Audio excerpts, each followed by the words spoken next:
Well, hello, everybody. Good evening and a very happy Sunday to you. Well, you guys know I like to do these live reads on Saturdays, but sometimes things get in the way. Last night I had a MechWarrior Online competition battle to be in because I am part of the competition team. Well, one of the competition teams. You have to have multiple teams if you want to compete against each other, right? Which meant that, well, I was there rather than here. But hey, what are you going to do, right? So now, tonight, I am here with you. Tonight, tonight, tonight. Whoa. We're gonna read it right tonight, tonight, tonight. Whoa. So tonight we start into Tellafrog by Torin MacRath. So, continuing in my series of indie author reads. Oh, hold on just 1 second. I got side. AI! Stop it, AI. Why did you do? Put the AI tracking back where it should be. Thank you. It followed me. I mean, I suppose it was supposed to follow me, but I didn't expect it to follow me. Needed to grab a drink before we get all started. So, Tellafrog by Torin MacRath. And it is going to be in our fantasy type of genre. Our character, and let me read a little bit about the description of this book as we get started, shall we? Because that seems like an appropriate thing to do.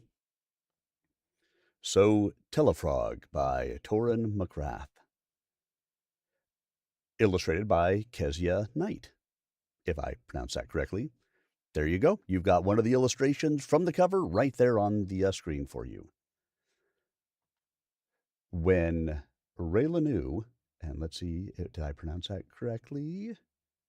Raileanu. I think I pronounced it correctly. When Raileanu Tellafrog, stripped of his powers by tragedy as a child, learns that his father's mysterious illness is tied to cursed relics and dark magic, his simple world shatters overnight. With the relentless Countess Runetta Lynchos orchestrating chaos from the shadows, Raileanu is thrust into a high-stakes journey through unforgiving landscapes, from the serene lakes of Austria to the ruthless plains of 1830s Texas, where every choice could mean life or death. As ancient sorcery collides with raw emotion and violent ambition, the battle for survival forces him to confront dangerous truths and a destiny he never imagined. Before it's over, he discovers magic is not what anyone thought it was, and that humanity is racing towards another calamity. I know I'm looking this way because this is where I had it. My teleprompter is here, so I get to look at you guys when I read the actual book. So, of course, if you are interested in checking out the book, you can pick it up from Amazon, Amazon.com, of course. Search Tellafrog, Tellafrog. I will have the links in the recorded videos later on YouTube and Rumble for your ease of checking out the author. Book 2 of Tellafrog has actually very recently come out. So if you enjoy it, make sure you stop out there and pick up Book 2. Heck, if you enjoy it, pick up Book 1. Just because I'm reading it to you does not mean you can't get out there and pick up the book and read it yourself as well. In fact, if you are a Kindle Unlimited subscriber, pick up the book, page through with me, because not only can you see the words that I'm reading, maybe read ahead if you feel the need. You can see how I pronounce something that may or may not be quite right. But when you page through a book on Kindle Unlimited, the author gets paid for it. Each page you turn, the author gets a small little return from it. So, isn't that just a nice way of being able to reward that author? Or, of course, buy the book. You can get it as a Kindle book. You can get it as a hardcover. You can get it as a paperback. But now, everybody, I think it's time for us to dive in and find out a little bit more about a book with a title of Tellafrog. Now, as you heard from my description, our character starts, it seems like, in Austria, which means, why, yes, it does mean that I will be voicing him with a German type of an accent, because Austria, of course, speaks German. So I will be providing an accent I think is appropriate to a German character. So I get the chance to practice some more of my accents for you guys this evening and through the entire book. Now, I did study 4 years of German back in high school, but as you can tell by the hairline here, it's been a couple of years. However, we will go forward and do what we can. So, everybody, before I actually start, one last reminder. I don't pause when I am reading the chapters themselves, but I will pause at the end of each chapter and between chapters for questions, comments. You guys are, of course, welcome to comment in the chat at any point in time. Our author may even try to stop in and say hello at points. You never know. It's always an open invitation from me. But I also respect that our authors have lives. So you are welcome to comment in there, and I will be happy to reply to comments in between chapters because I record otherwise. And now, wherever you happen to be, sit back, relax, and prepare to enjoy. If you're in a hot place, get yourself a cold drink. If you're in a cold place, get yourself a hot drink. If you so see fit, grab yourself a blanket, put your feet up, and let's get ready as we dive into our next read, Tellafrog by Torin MacRath. Read for you, of course, by Tim Maloney. Preface. These stories are compiled from journal notes, recollections of those involved, first-hand accounts, and my memory, assembled to the best of my recollection. Over the years, I was born in 1801, and I began writing these in 1869. Regarding the purpose of these volumes, I began with the series of events which led me from a rather dull clinical life as a field researcher into the properties of plant, mineral, and animal life considered to be in the categories concerning magical peoples, to standing sentinel with an eclectic alliance over the world. I would learn in the course of this volume that my entanglement in this sphere of adventure began when I was only 11. I would end up standing guard with a few others who had fallen into involvement by chance, watching the world over for signs of relics and those who sought to use them for evil. Even those who sought merely to advance science, when exposed to it, could wreak unintended havoc. Because I was not alone, and this is purely my account of events, I will title it simply by my family name, so parallel tellings can enlighten parts I did not participate in and may differ from my account. That's right, everybody, that is why it is called Tellafrog, because that is his surname. His surname, Tellafrog. And his first name is, and I'm going to just check it again, Raileanu. Raileanu Tellafrog. Just checking it again because I know at some point in here I will mispronounce it. By the grace of God, I will not, but let's be honest, I'm going to mispronounce it somewhere. Raileanu. I will do my best. And now that our preface is out of the way, oh, I forgot I have to fix one other thing because I got sidetracked by something, and so my recordings are not going into the right folder. And I must fix that. They need to go to my Tellafrog folder. There we go. All right, everyone, here we go. Let's dive in deep. Chapter 1. Surely I am asleep. I roll onto my left side and continue deeper into the dream. I know this memory, although it has been a while.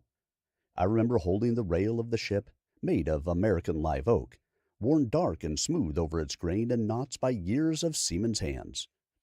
I was looking towards the east, where dark clouds churned over a rainstorm ahead, and heard small rumblings of thunder. There was a cooler breeze from the north, cool especially for late August in the North Atlantic. My father was taking me by sea for my first term at a magical school in the British Isles. We were 3 days out from Boston in 1812. It was about midday. My father, John Tellafrog, holding my shoulder. "British man of war, 3 o'clock!" a sailor from the crow's nest yelled. We both swiveled our heads in the direction he was pointing to, then forward and to the right, and I detected something. The captain came out of his cabin, down onto our deck, and extended his spyglass. Sailors rushed forward. They were likely hoping to outrun orders to station, and some did, gathering in their mismatched garb common with non-commissioned ranks aboard ship as far forward as they dared go. "General quarters, men! Be ready for command! Prepare starboard guns!" the captain bellowed, steady but in charge. I looked at my father. He, too, was calm, but attentive to the British ship. Sailors ran fore and aft, up ropes to the sail and below to the gun. After that alarming command, I ceased to recall any specific details of the ship and crew. I had gone from the cusp of an adventure to cross the sea and attend a real school to the real prospect of death. Relations in 1812 between the Americans and the British were at war footing, and at sea, any ship was subject to firing on or seizure. Despite the salty spray of the ocean crashing into the oaken hull of the ship, my mouth went dry. That I remember. It was the first time fear had an unsettling effect on me physically. Father stated calmly, "We are aboard a commercial ship, son. Just passengers. Not a concern to that naval vessel." His eyes narrowed as he spoke, but he continued watching the other ship. I could perceive that my father, a pillar of stalwart fortitude to my young mind, may have told me a fib to ease my troubled mind. I, however, knew commercial vessels, as he had put it, weren't actually armed as such, so why the cry from the captain to man the guns? That may have been added by my subconscious later, as a question I might have asked, but didn't. Sometimes dreams and actual memory merge, and we remember things the way we want. Not all happened. It was many years ago, after all. I, too, looked towards the British ship ahead, only to spot puffs of white smoke around the bow, and huge splashes of water showered the ship, followed by the slower sound of the shots. Father swung his left arm off the railing and around me, hustling us towards the rear of the ship. "Home! Hard to port! Into the storm!" the captain shouted as we passed each other near the rear. "Starboard battery! Prepare to fire!" Now I was sure Dad had tried to calm my fears, but the danger was about to become real, and there was no sense in trying to avoid it. Perhaps the captain had seen their gun doors opening and being rolled out on the British ship. The rain began spattering all around us, and then it sheathed us in a blinding downpour. Father and I reached the top of the rear of the ship, barely soon enough to grab the railing as the port turn lunged the ship hard. We could neither hear the other ship nor see its flashes now because of the rain and the thunder of the storm. Father reached into his rucksack and pulled out his broom. I glanced around because of the rules of magic in the sight of non-magical people, but between the storm and the unfolding conflict, no one was around. He slung one strap of his rucksack over his left shoulder, grabbed me with his right hand, and instantly we shot straight up into the clouds. I held on as tightly as possible. Father looked up and ahead. I looked below, where we had come from, and saw our ship faintly outlined. The British ship was closing the distance. They were no more than a half-mile apart now. More flashes from their cannons. Then the American ship's right side fired. The flight began to level out, so I took a look around. We were still in some rain, but surrounded, like in a courtyard, by dark, heavy clouds, lightning passing within them, the colors of which changed depending on the density of the clouds and the strength of the flare. Thunder ripped around us, alternating between tremendous cracks that jolted my chest with changing air pressures and low rumbling like a boulder rolling down a hill of hard rock. We came to a halt, still, but bobbing a bit in the gusts. I heard a sound which wasn't thunder, more like a raspy, rough wind slicing to our left. Father, hearing it, promptly turned away from it. "What was the sound, Father?" I asked. "Rather not." He stopped, looked left, then above us, and was silent. It was the unmistakable form in those gray clouds of a dragon.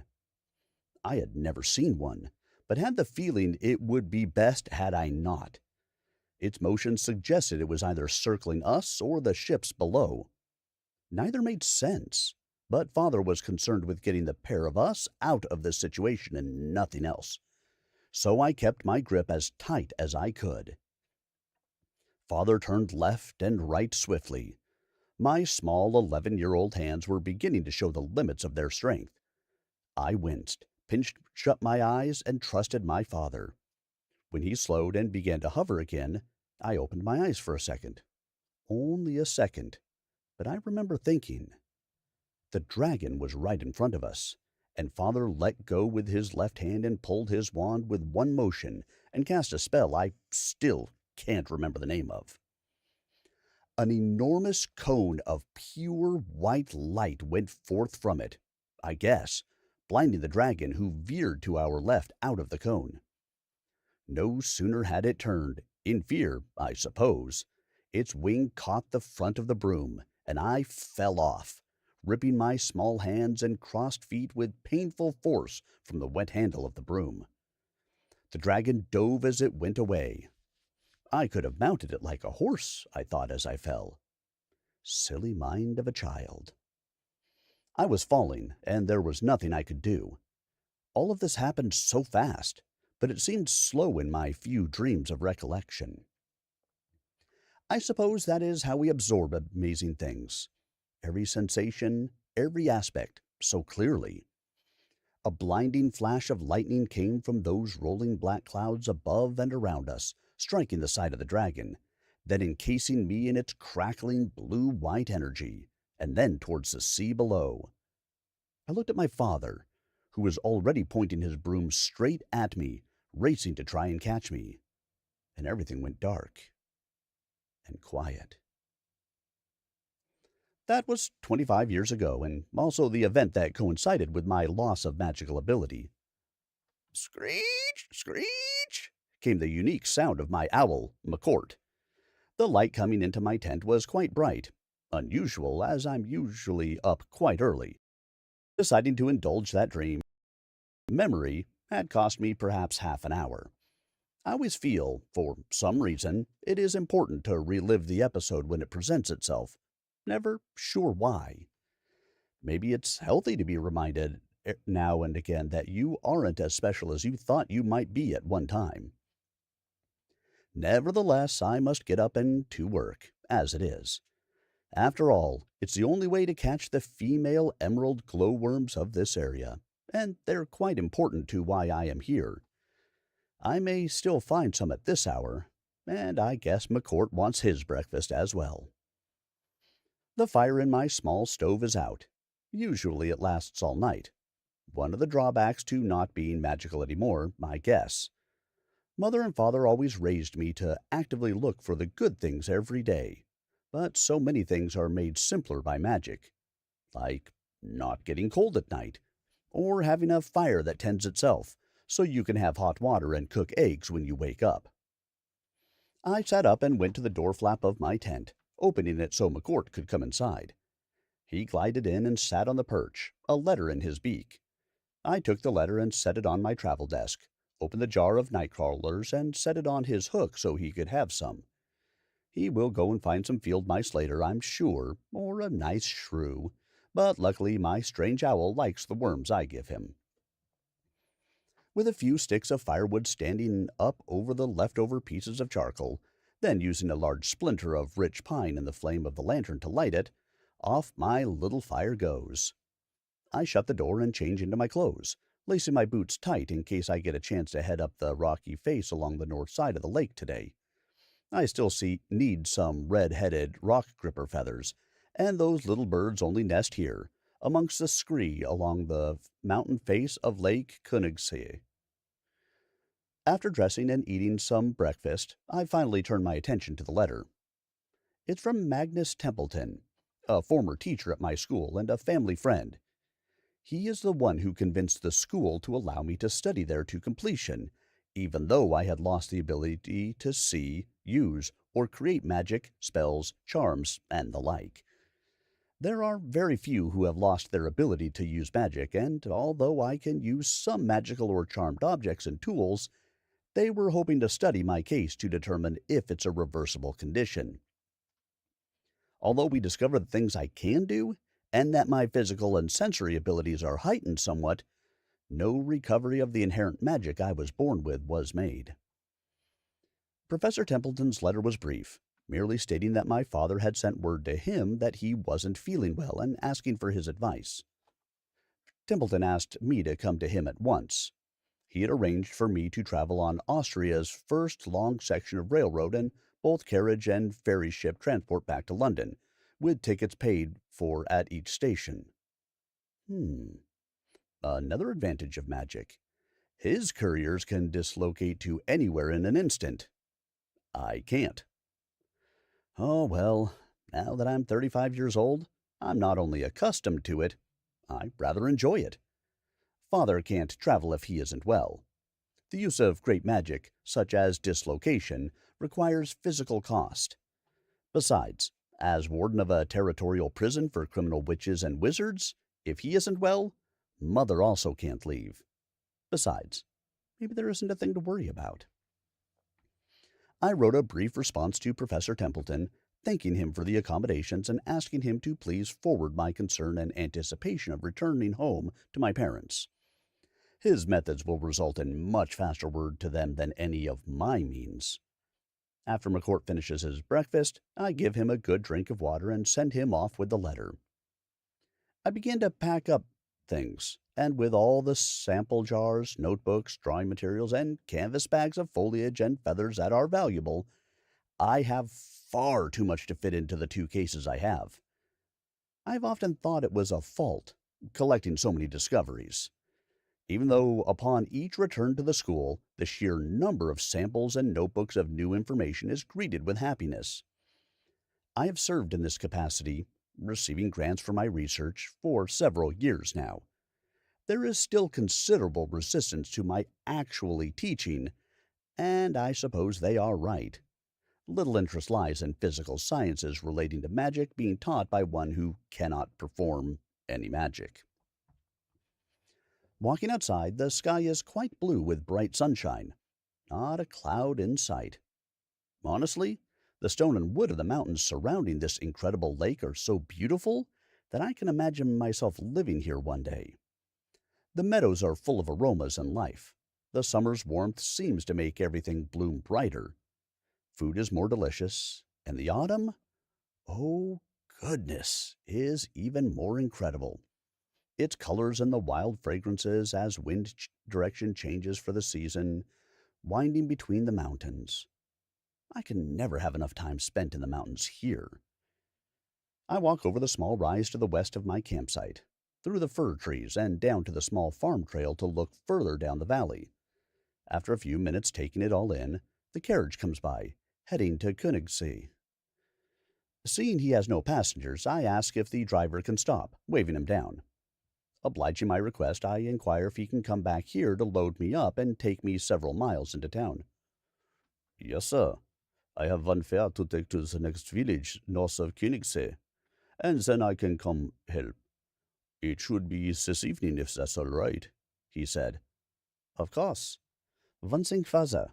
If you'll allow me to pay you now, I appear to have collected more samples than I can have trunk space for. Can I give you enough money to buy 2 large trunks as you pass through the village and bring them with you?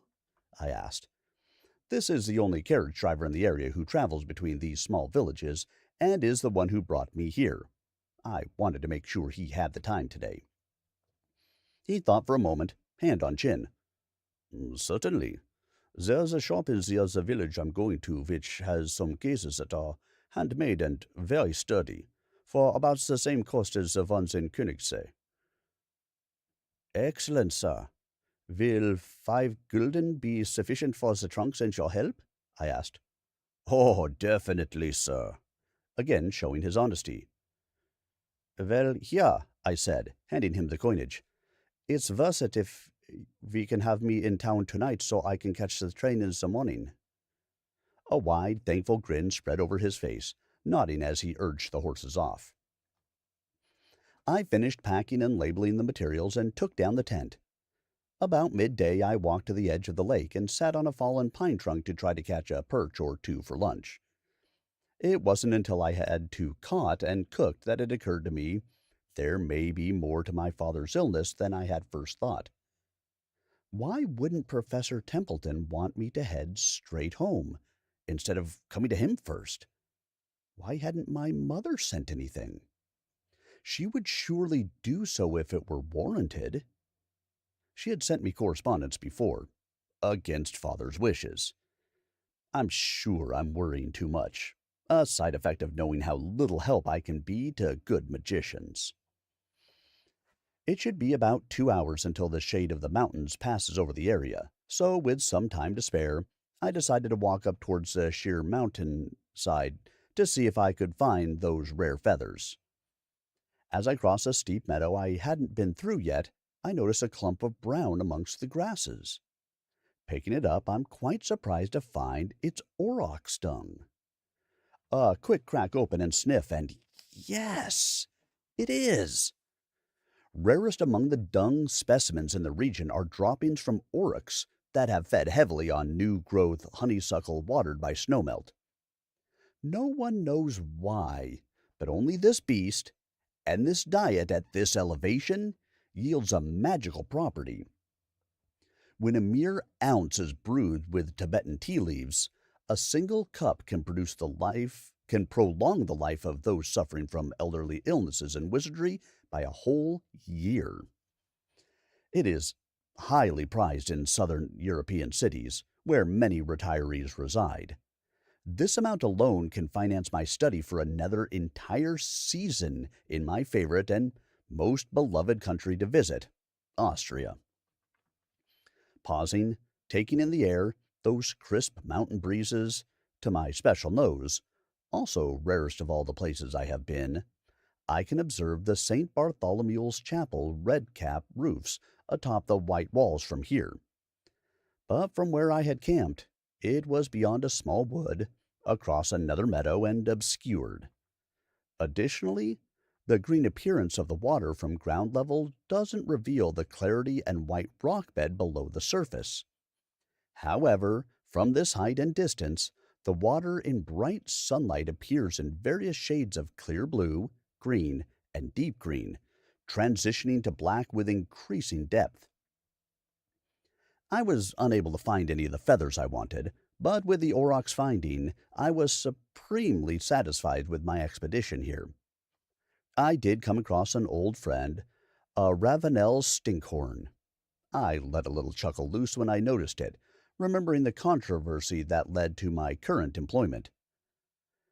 That mycological oddity has a unique shape, virtually identical to a part of a man's anatomy, with a pungent odor of raw or sometimes cooked meat.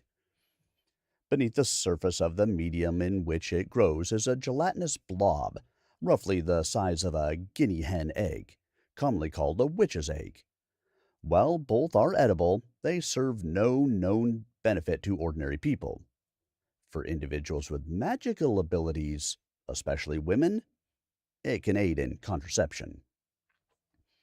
The whole atmosphere of the silly mushroom is comical, its medicinal use, phallic shape, and all.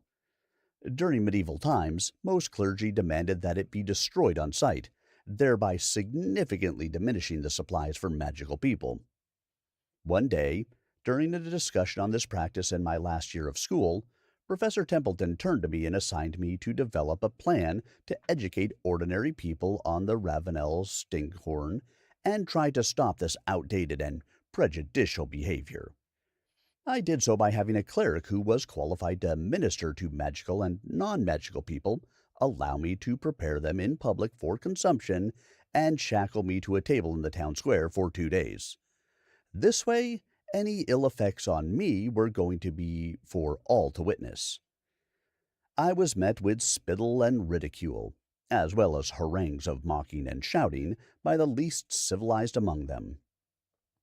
However, after the crowd sniffed the divine aroma of it sautéed in butter and realized I was wholly unchanged after the ordeal, the town was convinced, and they were left unmolested and readily available in that region.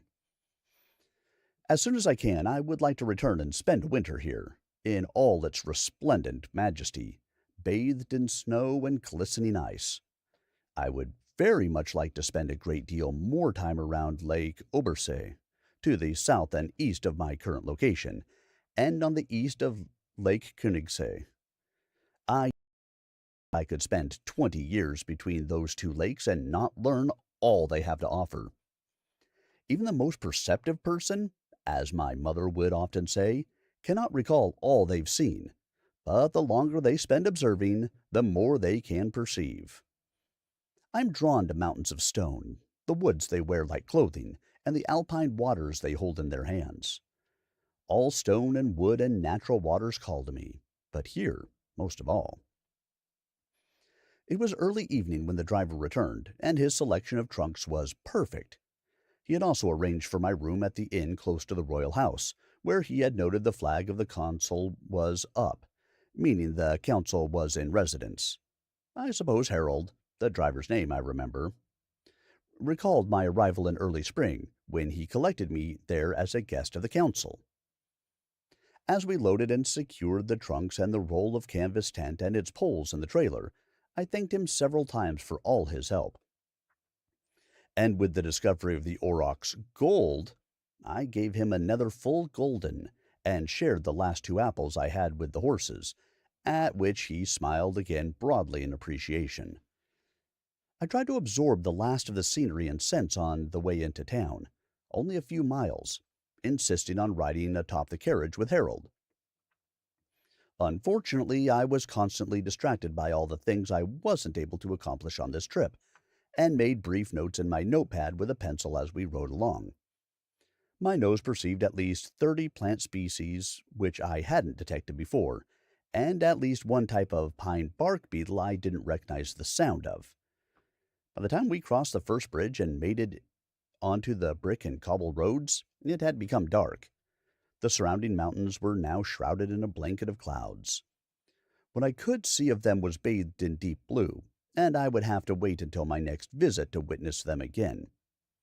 Little did I know it would be several years, if at all, before I could think of returning. The village marshal was lighting the lamp posts as we entered the first row of buildings. Residents were enjoying a walk through the streets, talking and making the most of the shortening summer days before fall arrived. As we rounded the corner to the street with the inn, I thanked Harold again for all his help. Whoa there! Harold gently pulled the reins, and the chatter of the hooves and wheels slowed and stopped. With the hour as it is, I believe I will stable the horses and carriage here tonight, right down the street before the next bridge, and stay at the inn as well. Which trunk will you be needing tonight, sir? Oh, only this one satchel I have with me. I will try to cross the road to visit the Imperial Council right after 9 in the morning, I told him. I shouldn't be there for more than an hour. Afterwards, can we go to the train station? Absolutely, sir, Harold said. I hope you rest well. You as well, my good sir. Good night, I said, and stepped off the carriage, tipping my hat to him before he lightly popped the reins to clatter off. I stood stationary a moment, knowing it was going to be a while before I returned, and looked about to examine and remember as much as I could of the town, the mighty oak timber frame buildings, wattle and daub walls coated with whitewash lime, bathed in waves of flickering golden light of the street lamps, the reflections of the damp stones on the roadways and alleys, so different in appearance from the same buildings during the daytime. Since my first visit to Northern Europe as an adult, I felt a deep kinship with the land and structures, which even now is hard to explain. All those friends and acquaintances who have studied engineering and enjoyed the new structures of great cities confirm, in confidence, their attachment to these buildings and hamlets. Some more than 2,000 years old, which makes no rational sense, but is present nonetheless. The moon had not yet crested the mountains, and the stars were brilliant with the clear sky over the town, when clouds broke. The aroma of all the flowering plants and grains ready for harvest still filled the air, which is so much more pleasant than the winter to spring months.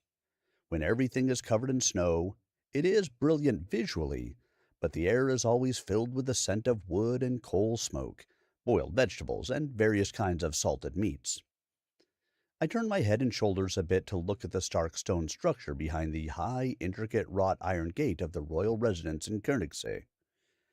Moving lazily atop the standard pole was indeed the flag indicating the council, one of my closest friends, was in residence.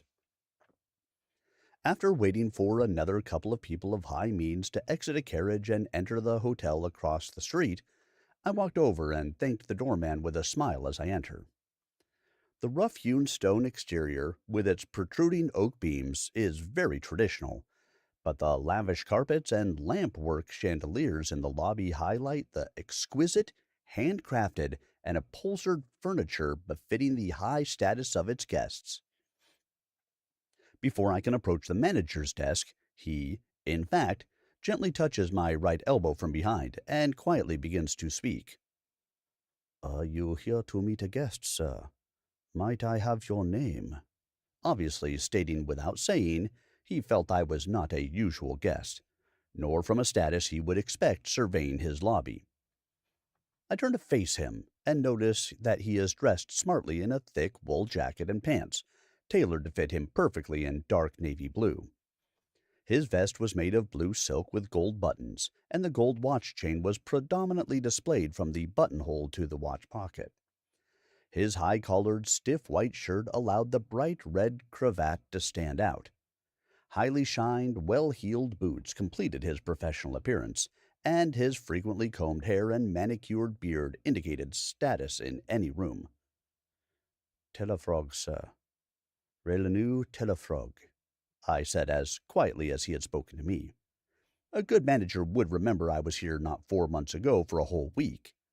He should also remember I was here as a guest of the Imperial Council to research the nature of the area. However, I feel it is polite to allow a man who meets so many to think quietly for a moment. "Oh, certainly. The carriage driver came and made arrangements for you earlier." He took the bag from my hand and was now speaking in a normal volume. "Ah, there's a letter here for you as well, brought by the page of the council not an hour ago." "Yes, good sir, thank you. My work is quite important to the council. Could you give me the key to the room and my bag? Within are a few things I would like to retrieve before I take it to my room, and then, sir, I must have something to eat. It has been hours since I dined, and I am quite hungry, I said, gesturing for my satchel, which he gently returned to me. Of course. I will find you in the restaurant and bring the room key.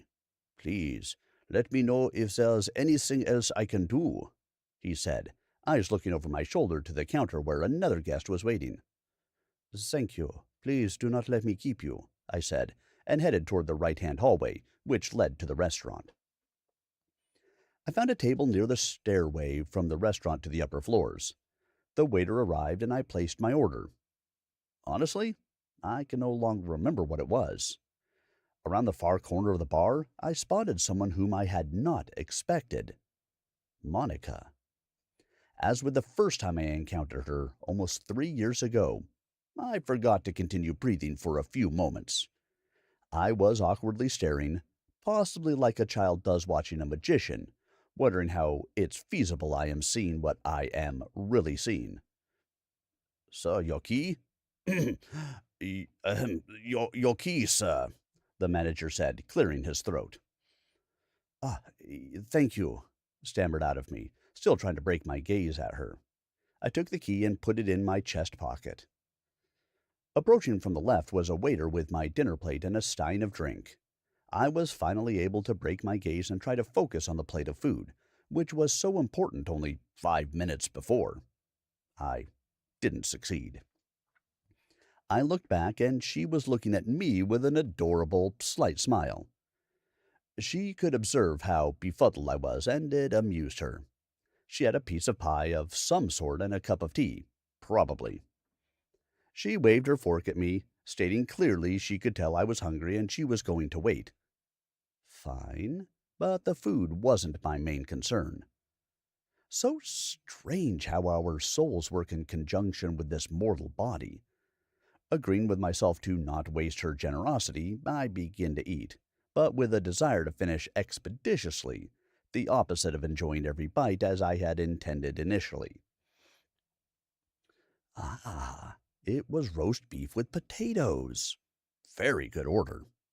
The yeast rolls here are similar to the ones made at local bakers back home in America. With sweet cream butter washed down with good Austrian stout.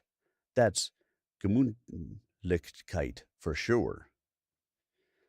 Now she laughed to herself at how I pretend to eat politely, well, obviously in a hurry to speak with her.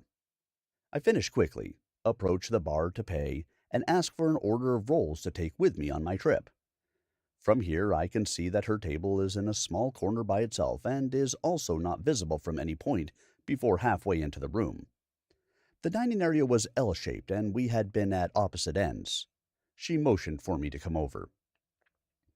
As I was walking around the corner, I felt a bit unsteady for a moment and sensed a shimmer on the last step, almost as if walking through a completely smooth, almost invisible sheet of water.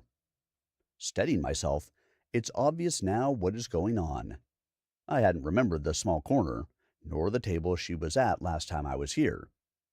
I turned around and looked at where the shimmer occurred, and sure enough, it was an illusion.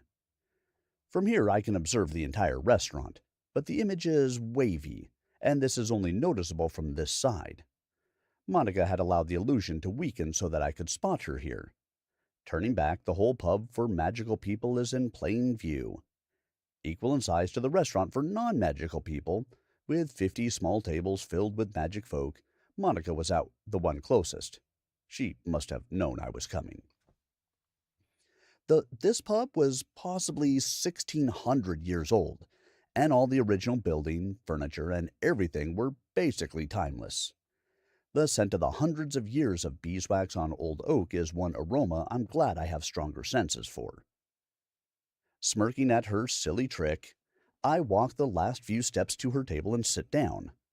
I am sure that anyone reading my story would like me to describe her in great detail, but I am afraid that the detail of her crafting to perfection by the very hand of God is less consequential than the soul that resides in her, and the overwhelming effect of the two on me. Her grip on the root of my heart was immediate on our first encounter, and I had no hope of escape. The details of her earthly shell are mine, and mine alone. We first met 3 years ago in the spring of 1833, at the Habsburg Ball in Vienna, in the world of polite society. That instantaneous sharp stab on me was the same. It is every time we encounter each other.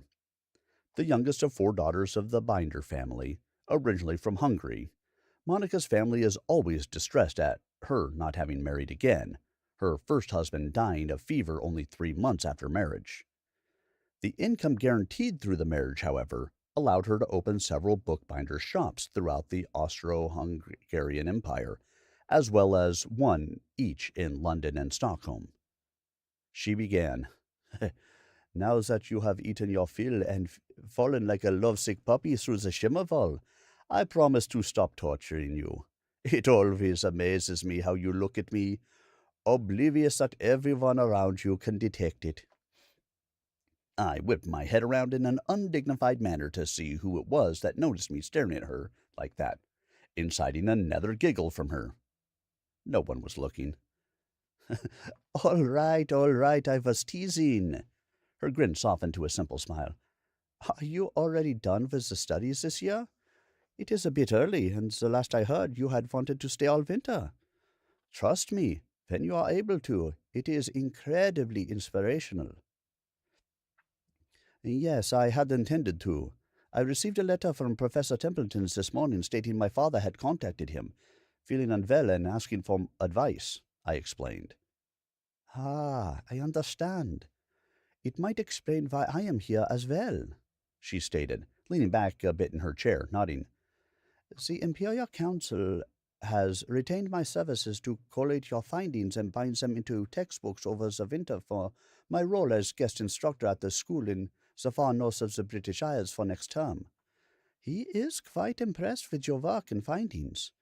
It appears a peculiarity you share gives him the ability to discern the immense value in your studies that cross magical and non-magical lines. So often, if plant or animal products don't have magical value, our world completely ignores them. Several of your discoveries, in fact, have given rise to shops, particularly in Nordic villages, to benefit both through horticulture." "Incredible. There is plenty to consider. Despite or perhaps because of my condition, I can say with certainty that there is little that separates us, and any path forward will require us both to find solutions that benefit the whole world, not just one or the other. I am quite glad you will be compiling this work. The last editors the school used sent me more correspondence asking questions, whose answers could be found a page further in the text than I could count." I leaned back into my chair, waving my right hand outwards, trying to restrain my frustration. "I spent more time dealing with pointless blethering 2 years ago than I did on new research. I now know this collection is in the best hands." Here I retracted my arm and interlaced my fingers in my lap. "That being said, I wish I had the volume of letters from you I did from that nincompoop."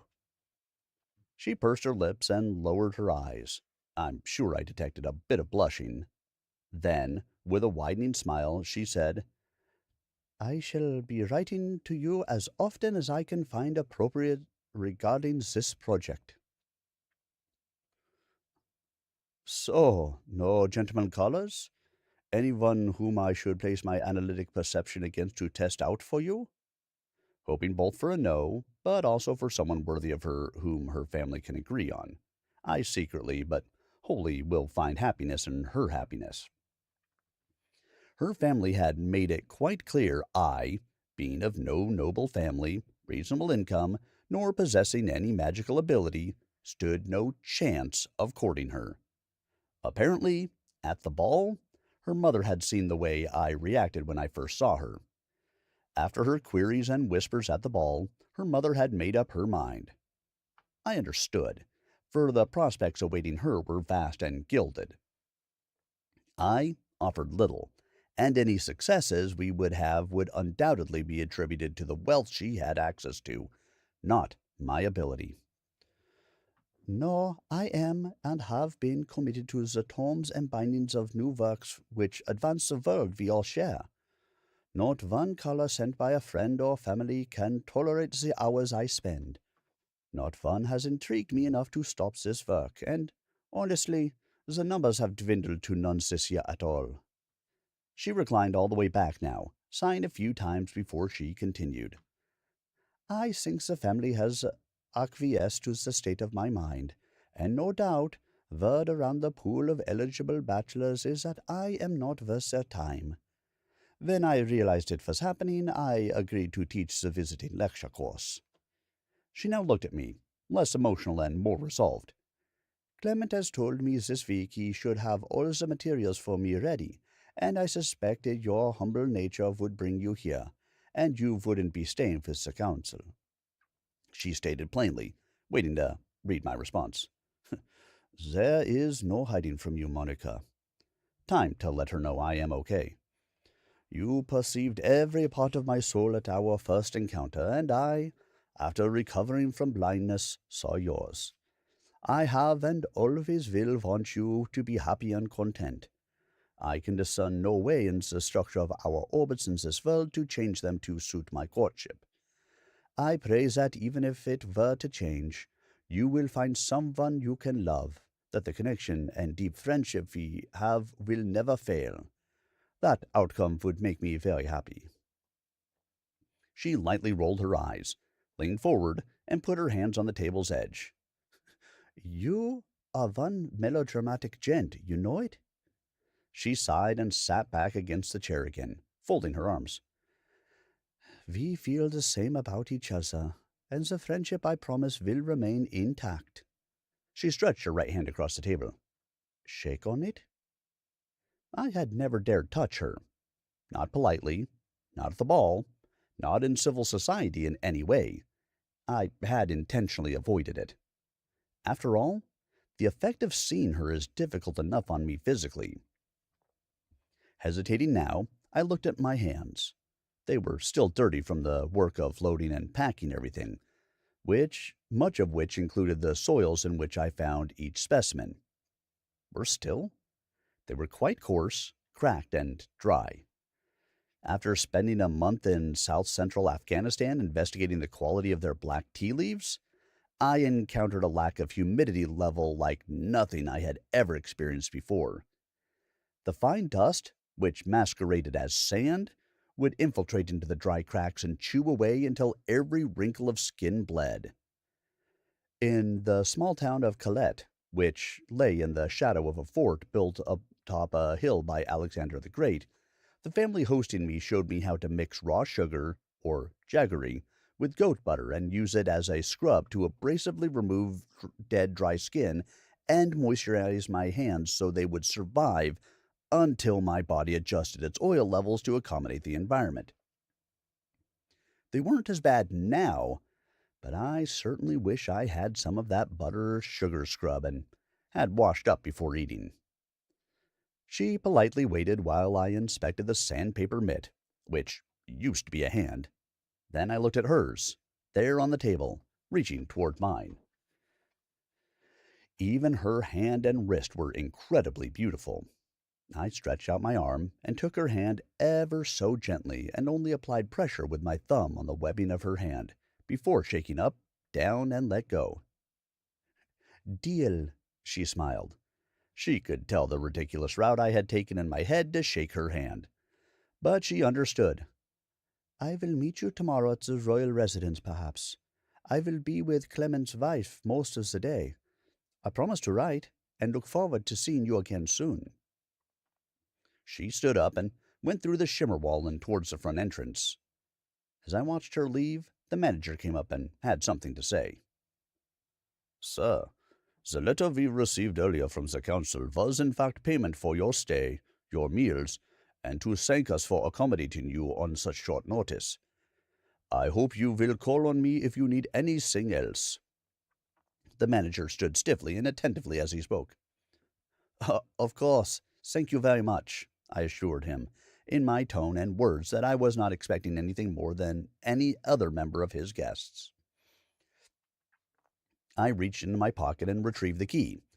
I could tell by the key's ornate nature that it wasn't the room I had stayed in before, on the non-magical side. This was a magical room. Good. The silent spells, as most spells and charms which work on physical things, still work on me. I will sleep warm. The key was the number 31. I crossed the room, not another soul, save the barkeep in attendance, and up the stairs to the 3rd floor. The first room on the left was mine.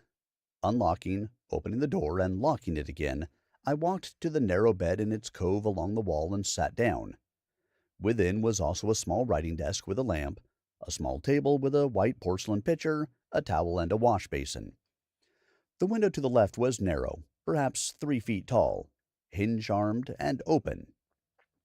On the opposite wall was a tall wardrobe-like cabinet with an open front, featuring an owl perch on top and 3 shelved sections below, each with a small pad on it.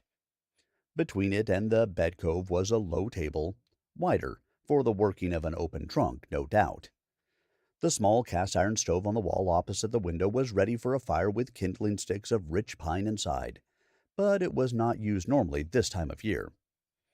As I began to dress for bed, pulling my nightclothes from the top of the rucksack, McCourt flew in the window with a letter, likely a response from Clement.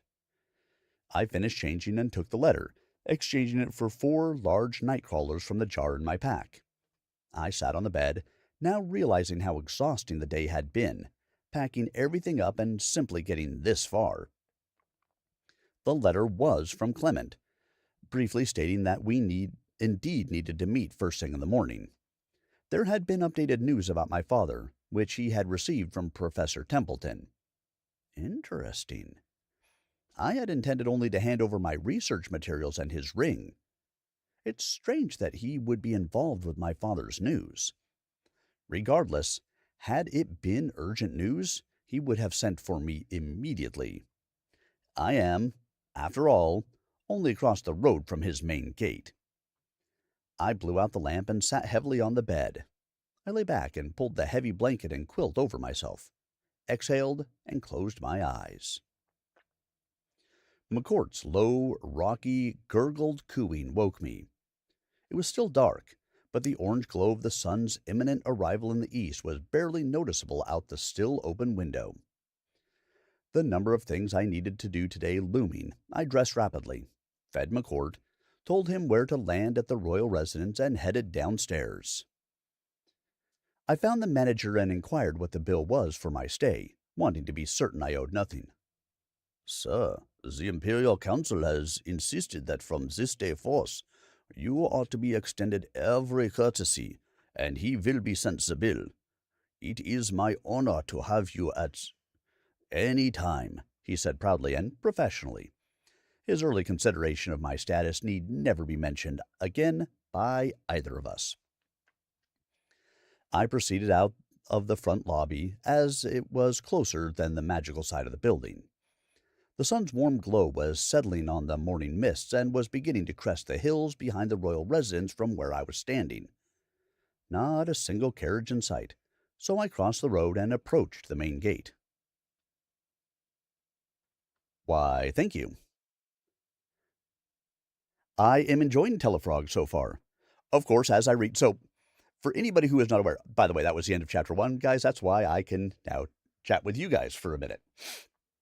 For anybody who is not aware, I don't read the books ahead of time.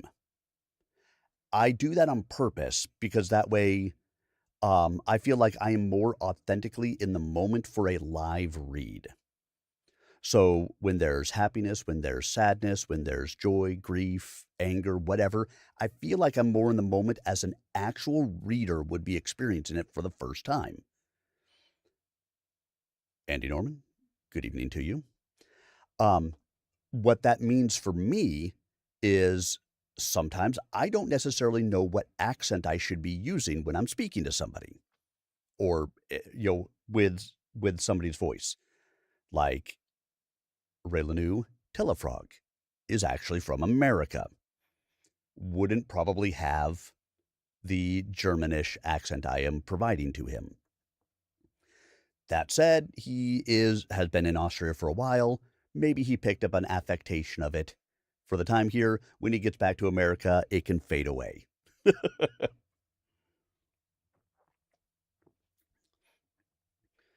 And that is okay. It just means that sometimes it can be a little bit funny as I am doing some of this because it doesn't necessarily match exactly with what it should. But hey, it's a live read. I'm reading it for the first time. We roll with it, baby. All right, guys. Again, Tellafrog available out on Amazon as well as possibly some other places. If you happen to be a Kindle Unlimited subscriber, this book is available on Kindle Unlimited. You can pick it up and read right alongside me, or if you know you really need to read more and you don't want to wait for me to be reading again, you can always read ahead. Pick up the book wherever it is. Make sure you're supporting the author. I will have links to some of the author's work available on the recorded videos on YouTube and Rumble later this evening. But for now, oh, that's fantastic. So it does look very good. Fantastic. Um, like I said, as he gets to America and things like that, he will probably start to lose this accent a little bit because I know he's moving into Texas. I'm not giving him the whole on Southern Texas accent as we go, but very good. That so definitely makes more sense. So at the beginning, when he had the accent, his child had the accent. It works perfectly. Fantastic. And so it would make sense that he would have this accent. I like it. So it very much makes sense for the things. Very good. All right. Now let's go ahead and continue into Chapter 2. Amazingly, Clement Metternich, my old friend, was present, in quite a bit more casual dress than I had seen him before, speaking with the guards when he spotted me approaching. "Ha ha! Here is the gentleman I was speaking of. Officer of the watch, please remember this man is a good friend of the monarchy and of me personally. Offer him any and all assistance he may ever need," the Imperial Council ordered them. "Yes, sir." They snapped heels and saluted, their palms forward at their right elbows. "Welcome, Raileanu, welcome," he said, putting his arm across my shoulders and directing me to the main entrance. The structure was austere, beautifully crafted from large blocks of white limestone, with exposed beams and framing, and enameled black steel appointments that resembled eagles. Lantern hangers and shutters were bound with wooden planks and blackened steel bands. The six-story structure featured a large round turret on its north corner, approximately 8 stories tall. Although no longer used, the original torch cups were meticulously maintained. The entire road path, which led around the house and intersected with the straight entrance path, was precisely fitted with light-colored slate. Round river rock was set in to with cement to fill the edges and any oddly shaped gaps. 2 tall, slender conifers stood on either side of the doors. Polished brass ring handle adornments graced the main double door, standing 12 feet tall with a rounded top. Royal guards opened the doors for us, and we were beckoned in by butlers. As I entered alongside Clement, he removed his arm from my shoulder and went towards a third butler off to our right. He spoke low and in German to him, and with those two combined, I couldn't make out what was being said. The butler bowed slightly, and all 3 of them walked away through one of the front rooms. "Is everything all right, sir?" I asked. "Yes. I instructed them to ensure we are not disturbed, and I will be unavailable until further notice. Also, I instructed one of them to retrieve your trunks and other items from the carriage driver, and make sure he is paid fully for his help," he said, extending his left arm towards a door at the back of the foyer, to the left under a staircase which circled both sides of the room. Clement unlocked the door.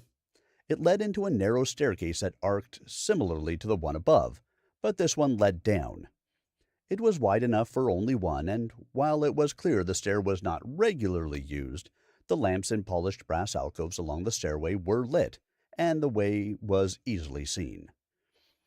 The walls, stairs, and ceiling, by odor alone in this light, were in fact mahogany, masterfully carved in scenes which were obviously magical in nature, perhaps even magically created. The arc of the steps continued into a steep spiral with three full rotations and opened into a large round room made entirely of white marble with streaks of blue. Tapestries hung from bright brass rods all the way around, from the domed ceiling, likely 16 feet above the floor, each depicting a scene of magical historical significance from Central European history. The room was at least 75 feet in diameter. Thick rugs, lavishly embroidered with long furred animal skins, lined the floor, all except the massive fireplace and mantel, which was thick cedar planking smoothed and oiled to a sheen. Oil fire basins hung above 8 feet, suspended by well-smithed chains attached to silver arms extending about 6 feet from the walls, emerging from between the tapestries. Polished concave steel shields mounted to the arms at the walls in front of the tapestries increased the light in the space. Smooth, bright white limestone was used for the ceiling dome, making the space exceptionally well lit. There were 25 thick, pillow-buttoned, light brown leather chairs with armrests and high backs in a semicircle facing the fireplace. Small tables sat between each chair, again with thick cedar slab tops covered with knit draping.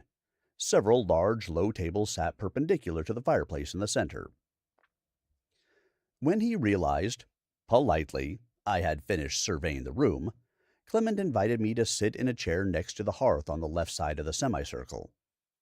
On the table in front of me was a stack of extremely old books, with marker note pages sticking out, and a silver tray holding coffee and teapots, along with their associated condiments.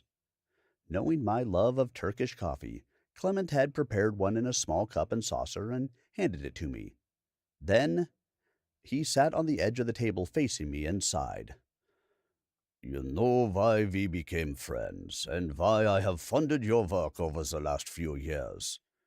I lost most of my magical ability as a young man, at only 17, not a month after graduation from our visiting school. Not many of us have lost any or all magical ability, he stated plainly and paused. The rich foam of the coffee has such a powerful aroma. I had forgotten how much I enjoyed it, and I always use up my supplies on any trip too quickly. I waited patiently for him to begin again. A book exists which only a few of us use, and now you as well, have knowledge of.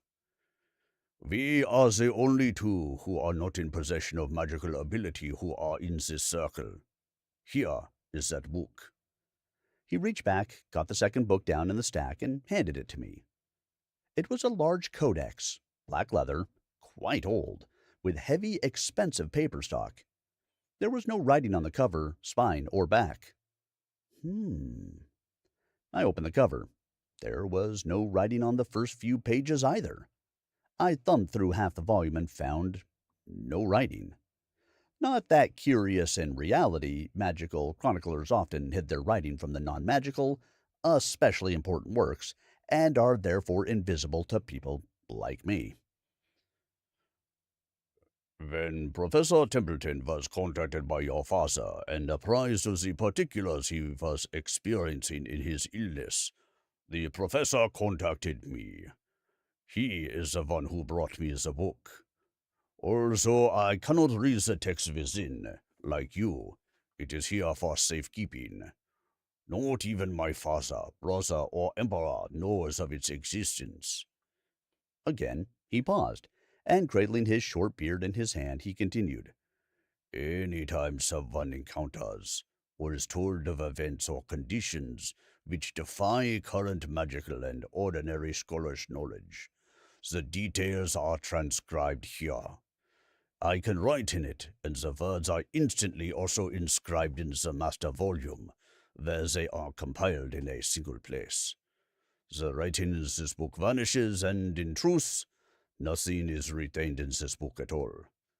No one can read this, nor any other version held in secure vaults worldwide. Your father's symptoms are similar to those recorded over 300 years ago, but no cause, cure, or explanation was found at that time. Several hundred people, magical and ordinary, were claimed by it. He paused, guessing I would have questions at this point. My father's condition is not good, is it? I asked. He continued. No. As we speak, the professor is traveling to where the main volume is located to try and glean whatever he can to help. But no. I spoke to your mother through their portrait before you arrived. It is nightfall now, and he still has a high fever. No spell, charm, or potion available to them has shown any effect. He said calmly, I know you were due to travel by train to its northernmost stop, then to London to speak with the professor. But he has explained the course you must take to reach your father and render whatever aid we can collect in the meantime. I know the travel required for this endeavor is painful to you, but speed is imperative. You must rune shift to London to meet the professor with whatever information he has gathered, and any supplies he may have. After you've regained your strength, head straight to the runestone 30 miles north of Vanvel. This is as close and as fast as we can get you home. Pardon, sir, but cannot a Ministry Warden or American Territorial Ranger immediately dislocate there to at least manage the prison and render aid for my father? Trying to be polite, but asking the obvious question that anyone here, along my way, or already here, would ask. Your father has intentionally not corresponded with you directly about any of this. He spoke with the professor to send you word, so you would come hastily, but with no alarm to anyone else. Also, on the first day, he felt ill. He enacted the security measures in the prison. They are quite secure. The facility was already at the end of its usefulness, scheduled to move further north and west early next year, so no surprise guests are expected. The reason for these steps is directly related to the book and his ailment. If this is unknown magic, or some contagion unobserved by us, word can reach the shamans of central Mexico, who still support Aztecan groups who gain power from death and suffering. Additionally, the medicine men of the Comanche would certainly utilize it against Texians, as both groups fear this new nation. He paused, poured himself a drink, and took a few sips of it, considering how to explain things in a helpful way. If we send a high-level magical inquisitor, that alone can incite tensions. No, every possible tool will be brought to your father's aid and given to you before you leave London. I ideally wish it was possible for you to speak directly to your mother at this time. I would give anything to lend you this one weak ability I still retain. This is most urgent, as the professor and I feel you, being family, essentially ordinary in the eyes of all observers and a native-born Texan, are the only one who can go immediately with clear intent and assuage the concerns recorded for 1,000 years in this book. He let out a heavy sigh at the end and looked me level in the eye. I honestly believe it must be you, and it must begin today. I understand, sir. I do not wish to linger here any longer than I must. I do wish to return your ring, which, a short time ago, was the reason I came here. Additionally, all my research is to be left in your keeping, including samples of all pertinent flora, fauna, and minerals. I did come across something of value. It is in a large glass jar amongst the trunk. Orokscat, completely suitable for an age ailment potion. If possible, can the sale of it be sent to me? I have no idea what troubles I will encounter on this trip, and I may need additional funds. If not, please deposit in the appropriate bank in London, please. I paused to give more thought to what was relevant within the time constraints now upon me. Definitely, my friend, he began. I am financing this entire trip for you as the interests of us all are at stake here. I will also be employing your old acquaintance Monica Binder to collect and begin publishing your work immediately. She is already in our house, working with my wife, Levan, to compile our family portraits and genealogy into a work using her transcription and artistry skills through magical conjuration, which will be a gift to the family this Christmas season. Very good, sir. Shall we have time for lunch before I depart? Yes, indeed, it is being laid on as we speak. It shouldn't be more than 30 minutes more, and it will be ready, he said, slyly smiling. And yes, Monica will be in attendance. You know our history and difficulties well, my friend. I will be grateful to see her again, if only for a polite meal with your family. That was as overtly gracious as I dared be, even to a close friend in private. He stood up, slapping his knees, and turned around to the stack of books still on the table. He opened one, which was a book box, so it wasn't actually a book. From it, he laid several items on the small table next to me. A small coin purse made of dark leather with copper-colored stitching in a diamond pattern, with copper hardware enclosure, and a copper keeper chain with a clasp. Next was a finely tooled silver pocket watch, which seemed to have a keeper and chain, both made of sterling silver. The third was a small flask with the house crest from his secondary school in Austria. Not wanting to forget, I removed the large ring I had been wearing on my left index finger, which he had lent me at the start of my work nearby. I handed it to him, thanking him for it and his consideration of our shared malady. He put it in the small pocket on his waistcoat and picked up the coin purse. This is something I have made, using your knowledge learnt these last 10 years, combining your work understanding of how to use elemental ores, magical creatures' products, and charms or enchantments which visit kind and we can use. None of these will be helpful or valuable were they to be found by unscrupulous persons. He reached over and picked up a coin purse. This coin purse is made from a 10-year-old hedgehog hide, who died of natural causes and is stitched with copper nickel wire. I have found that using copper from different ore bodies, along with the charm on this, that anything placed in this purse will be sent to the exact copy, made from the same animal and ore bodies of copper, and vice versa. So you can send me small items, and I you. In fact, the distance of separation has made no change in ability, as though the materials are bound at an elemental level, more so than any applied magic. This is how I will fund your trip and also keep your reserves safe while you are in the territories you are visiting. If you can send me ore from the lands of Texas, I will endeavor my silversmiths to fashion a small box, and we can try it on your return. Second is this, he said, setting the purse back in the hollow book and picking up the watch. It was made for me by a Swiss lady, whom my wife and I were in school with. It has 6 functions.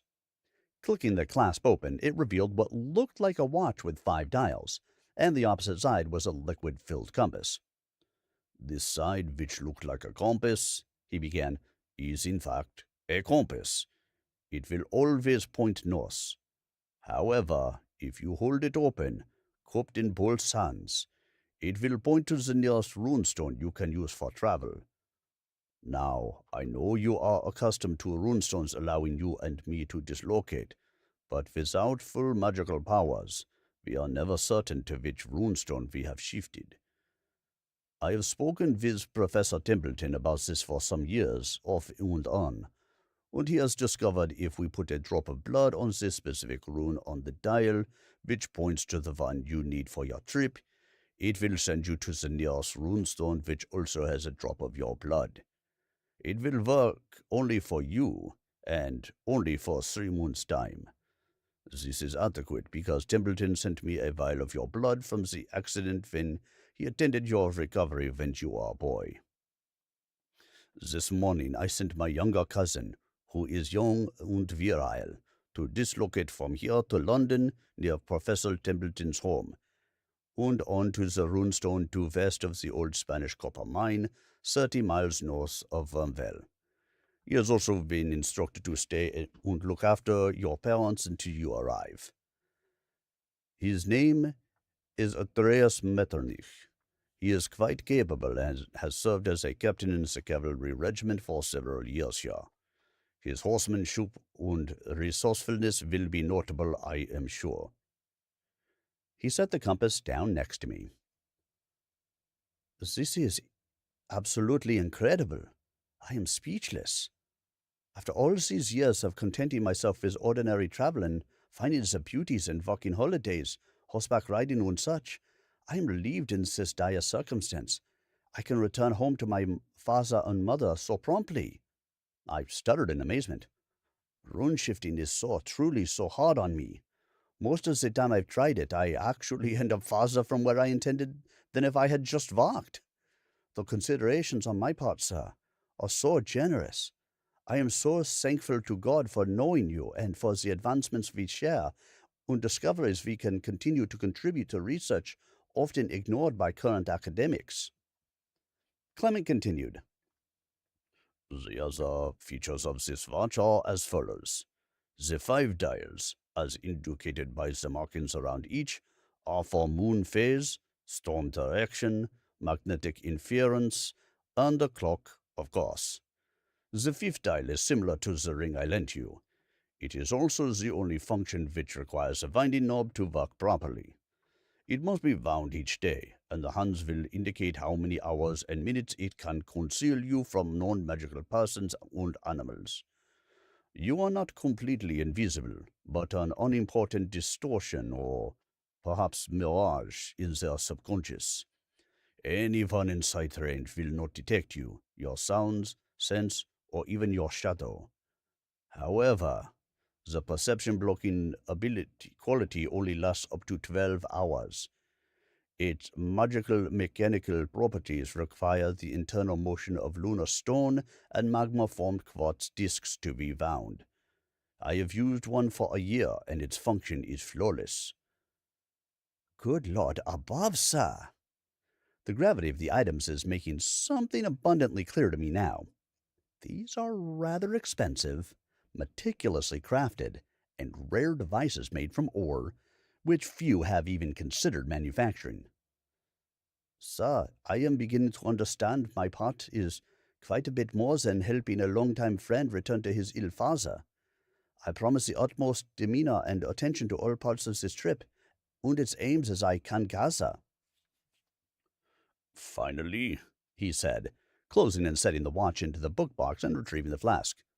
This silver work flask has but one magical property. Based on your descriptions and my research on the Texas region of the United States, it may be your true lifesaver. It is always full of clean water. It can only hold 2 pints, but its sister is located in a basin which rests under the waterfalls on a ledge near Davos, Switzerland, and is permanently fixed. The ledge it rests on is 300 feet above the valley floor below. I was exploring some nearby caves and noticed that the spot was always wet and not visible to anyone but those standing next to it. The waterfall is fed by snowmelt runoff all year and transmits the water to the flask consistently. Truly, sir, no greater gift could any native-born Texan receive, I said humbly. The times even hardened woodsmen from eastern states have found themselves bushwhacked by nothing short of thirst cannot be counted. I fidgeted and shifted my weight in the chair, becoming increasingly nervous that more was happening, and I had a growing feeling that I needed to return home quickly. This is your gift, my friend, and the coin purse. You can now assume the tenured professor of my employ henceforth. Professor at large of magical and ordinary studies. I will support you without end on a regular stipend of whatever you require, based on our years of friendship and your numerous academic contributions, which you have produced on your own.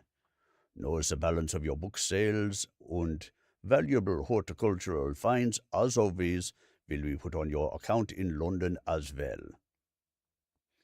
He grew a wide, open smile and said, You can accompany me to lunch, specially prepared for your difficult rune shift ahead, as Professor Raileanu Tellafrog. I'm sorry, I stammered. What? I have spoken with the Board of Regents of your school. Your work has been used in every associated class in the last 5 years. Every professor has found and included at least one element in their coursework that came from your discoveries. Some of those courses have not had new elements added in decades, he said, with a wide, proud smile. They are the ones who suggested it to the board, who contacted me. Clement stood, looking down as he walked over to the huge fireplace with his left hand raised. I am sorry, there is no agreement on your teaching. Only a few suggested it, and the majority still refuse to allow it. They want you to continue your work, and the results of the last few years have convinced them of its value. I concurred with their decision only yesterday. He dropped his hand and raised his chin, placing his hands behind his back and straightening. It is entirely likely that at this point, my mouth was agog, like an imbecile, without me realizing it. Flies could have been coming and going in and out of it, and I would not have known or cared. Even more amazingly, it occurred to me Monica would be at the lunch, and while my shock would undoubtedly prevent me from mentioning it aloud, my friend, 15 years my senior, my compatriot in having lost magical ability, would tell everyone. Right now, at least, the shock of my father's illness, the ability to travel as a real wizard again, sort of, the weight of the incredible gifts, and why they are to be used now seemed a bit crowded with all this additional input. I genuinely did not know how to respond. Surely I had something to say, if not offer. Of course, the orange-violet striped trumpet orchids. Clement had not been able to consistently speak directly through portraits. The regularity of his ability was not discernible, and it had troubled him for a long time. He could almost always hear the other party speaking, but he was not always able to respond. Sir, I do have one discovery made recently which may, in a small way, encourage you and your family. The rare orange-violet striped trumpet orchid grows near the lake on the steep edges, which are well watered and can work much like the magical portraits for normal wizard kind. If ones from the same family root ball are raised in other areas and kept healthy, you can speak into them, and the other orchid, say at your ancestral home estate, can repeat it for magical people to hear. You, conversely, can understand their speech from yours. I have a pair in my trunk for which I had thought of you specifically. They are labeled as such.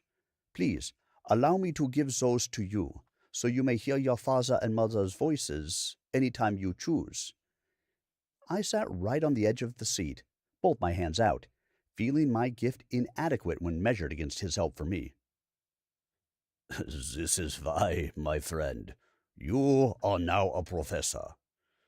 You are researching and solving issues which can benefit wizards, but especially non-magical people of wizard heritages who truly need it, he said, quite seriously.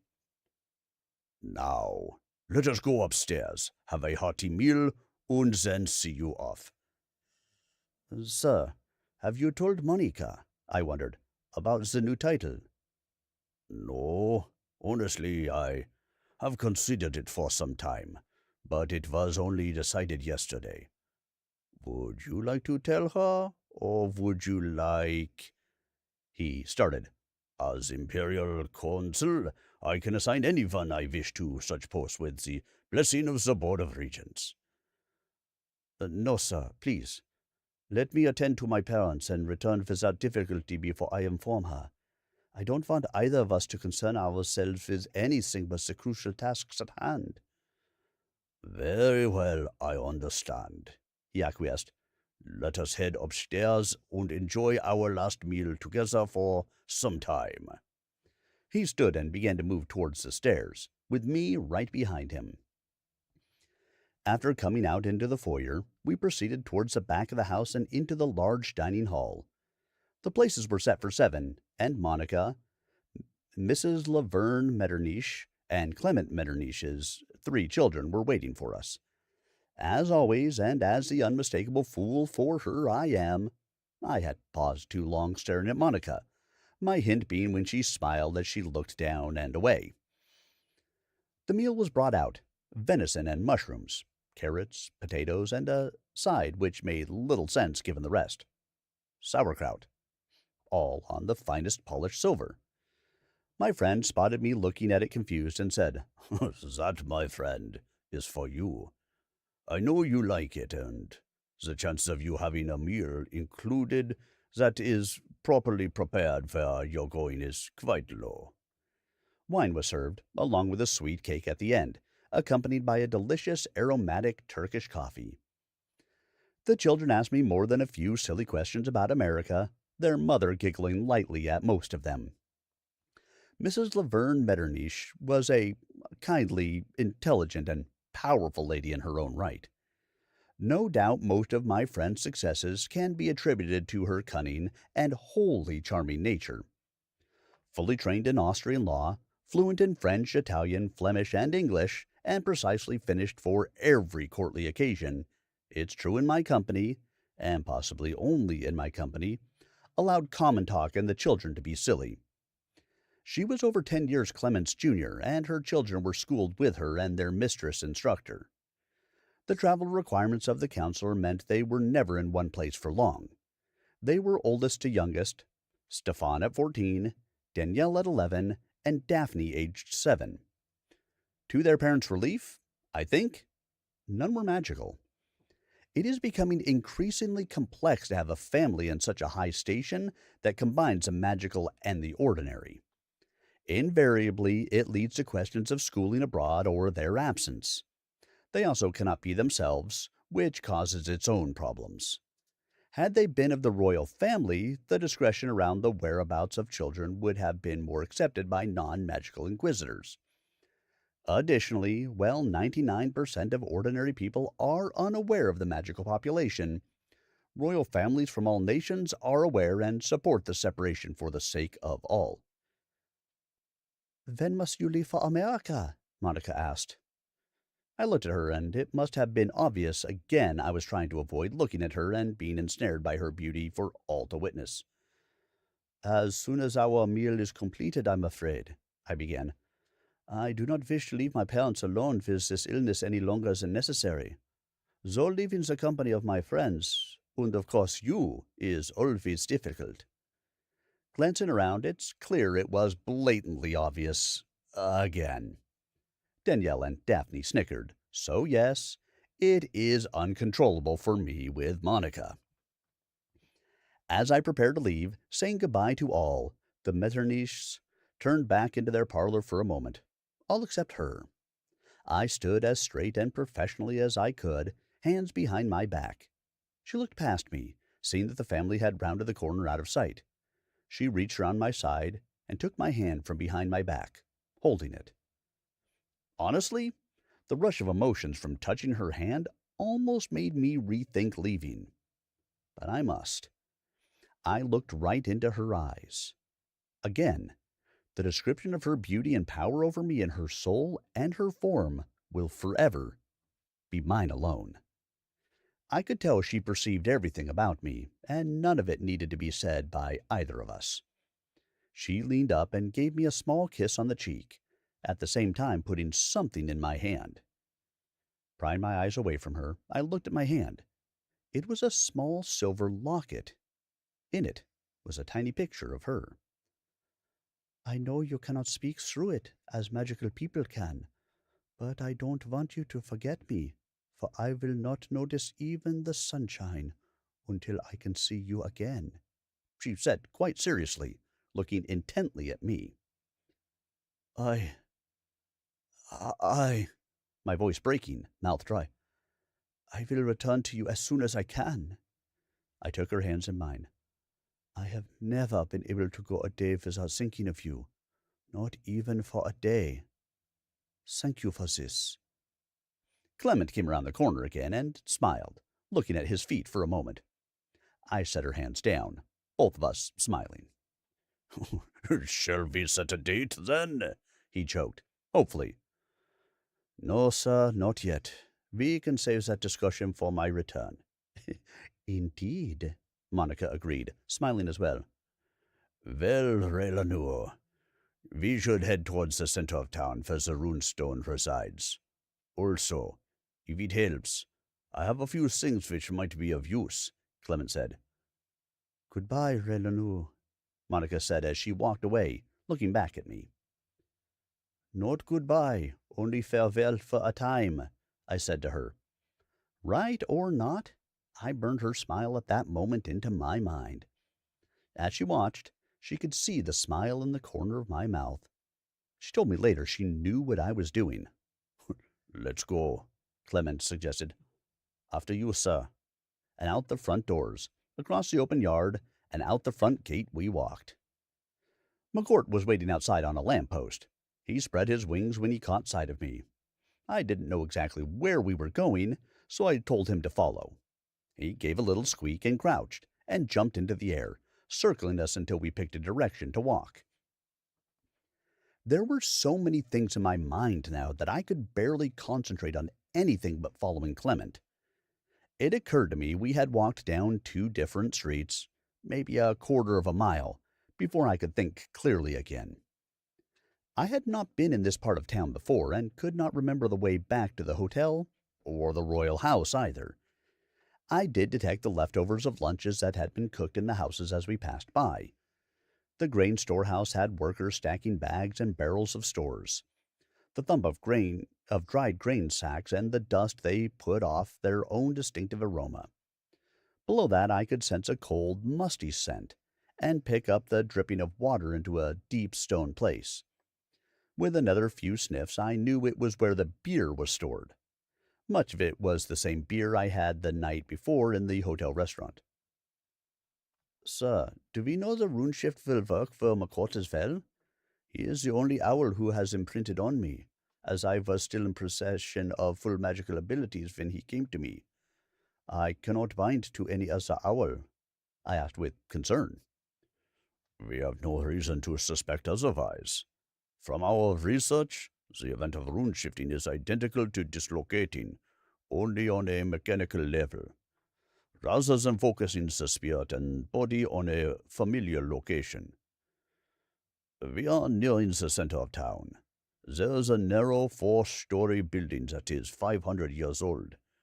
I don't believe you know this bit of our history, Clement began, glancing back at me. It is built on a small, narrow ridge of stone which sits in the middle of the river. A bridge only wide enough for one carriage extends from each side of the island to the shores. It was originally built for the king to imprison and torture suspected witches and warlocks. We turned down a couple of streets, speaking quietly, as by now vendors and merchants had their storefronts open and wares out on the roadway for customers. The streets weren't full, but were busy. They believed being surrounded by water would isolate the imprisoned and give the inquisitors more power over them. That is the common reason given, as even the literature of the time, as seen in the Malleus Maleficarum, stated their weakness around running water. In truth, the reason it was selected was that the rune wheel carved atop this outcropping of stone was clearly, to them, pagan, and should be covered. After the magical accords were reached almost 2,000 years ago, most of the ancient runic language documents that would allow for transcription or translation were locked up by the various visiting ministries, or later by the Vatican. When the current royal families began consolidating power and isolating much from the ordinary after the Wars of Reformation, we were able to retain this property in the royal registry and protect it. In fact, it is a stop in the first year of study for pupils here in Austria studying magical history. Clement paused and approached the locked gate and the guard for the bridge he had spoken of. The bridge had once elegant arched beam supports from the crag of stone in the center of the river to the bank where we were, set securely into large holes cut into the side of the river's retaining wall. It was as he described, 4-story, pale white, rough-cut stone, carefully built onto a narrow projection of stone in the center of the river. The bridge on our side was no more than 5 feet wide, made of an oaken timber frame with iron bolts and braces, but the decking looked to be newer ash, held in place with large rosebud spikes. The bridge was possibly 30 feet long and ended at a tall double door with similarly forged iron fittings and analyst door rings. Wood shingles topped the high, peaked roof over the bridge. The sides were solid wood framing, approximately 3 feet high, with 2-inch round wooden bars staved into the lower solid framing, which supported the sides of the roof. The spacing of these was no wider than a man's hand. The guard unlocked the gate, which was significant, an inch off the stone pavings all the way to the edge of the roof framing. He shut and locked it behind us and sat back down on his bench in the small guard shack. McCourt arrived and roosted on my shoulder. The bridge planking was newer, as were all the spikes. Once on the bridge, looking down its length, I could detect unevenness and a slight tilt, not uncommon for a long timber structure. We walked to the doors at the end of the bridge. Clement turned an analyst, and we entered. This floor was all open around a central circular structure with one entrance on the side facing us. I could see through it that there was an identical doorway on the other side, surely for the bridge on the other side, leading to the opposite bank of the river.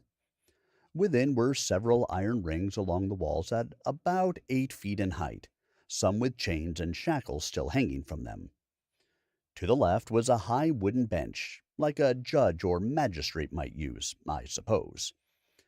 In front of it was a bank of 3 wrought iron barred cages, with the doors on our side all open and keys still in the lock mechanisms. The stains on the ground, I dared not consider their sources, prompted me to intentionally begin breathing through my mouth only. Clement walked toward the doorway in front of us and began down the stone spiral stairs inside. I followed. We stopped at the next lower level, which was still mostly an above-ground space within the building. Exiting the stairwell, I got a good look at the space. This is where many tortures and confessions were extracted of those accused of witchcraft, Clement said, waving his hand broadly about. Please, take a look around. Cages lined every inch of the walls in this room. About 2/3 of this floor was carved out of the rocky island itself to make the structure. Thin, horizontal, rectangular windows lined the tops of the walls, spaced about 6 feet apart. They were simple frames with frosted glass and were not intended to open. With only 6 inches of glass, they were obviously designed to allow some light to pass through, but not to permit entrance or escape. Tall shelves wound between the cages along the exterior walls and the ones against the circular stairwell in the center. Those shelves held devices and tools designed to carry anguish. That's all I can say. It was terrible. They also held things I had heard of but never seen in person. Hex jars. Mummified cats, toads, dogs, birds, and rats. Maybe evidence against prisoners. Sir, why did the witch hunts of the period become so vicious? I asked. The study of magical persecution is limited in normal schooling to the cases in each nation's history, and I sadly knew none of the cases here. It isn't far from where the Protestant Revolution began, and in many regions throughout Germany and Austria, The wars of the Holy Roman Empire's Church against the Protestants boiled into all-out war. Using witch hunts was a way the Catholic forces felt their persecution would be less reviled, but many times it simply caused more upheaval, Clement stated soberly. He walked over to a small stool, dusted it off with his hand, and sat down, looking around at all of it. In almost every case, this building dealt directly with their enemies, and no magical people were involved or hurt. The fear it caused was no less painful, and it stands as a warning of the effects of our kind interfering in the lives of the ordinary. Even the most change-driven teenage students leave here with a different mindset. It is invaluable, I believe, to solid education and a responsible magical community going forward. We both tried to remember the things here. I could tell. But we stored it in the part of the mind you hope to never really need. After a few moments, Clement stood. Now let us proceed downstairs to the lowest level and start you on your way.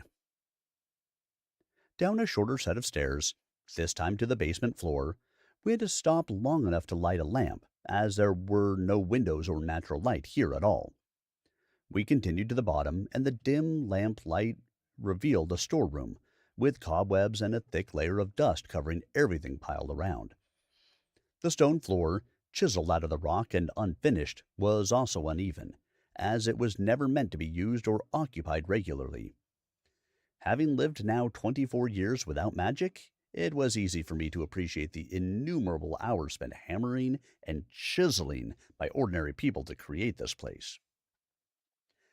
Clement led me to the opposite side of the circular stairwell.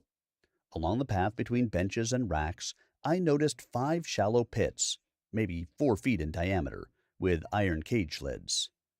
After everything else I witnessed, I didn't want an explanation of those. I could guess. On the backside, we came to the rune wheel. It was also carved from the original rock, and the ground surrounding the 4-foot pedestal was smooth and precise, showing a magical creation, not the hammer and chisel work elsewhere. A heavy canvas tarp covered it, with a few broken animal cages on top. Clement sent the lamp on top and reached into his coat pocket. I almost forgot, he started.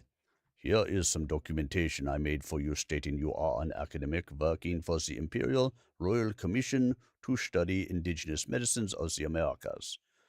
It also states that you are to be afforded all the rights and privileges of a foreign dignitary in the United States. Your name, in case it helps, has been listed as Raileanu Frog. Any magical or Austrian official will be able to cross-reference who you are, but it may still be helpful. I apologize I wasn't able to add your new title to these documents in time. He moved the lamp, the cages, and the tarp. It was a magically carved wheel for certain. The inside cuts were made with precision that cannot be matched even today with modern tooling, and it was beautifully crafted.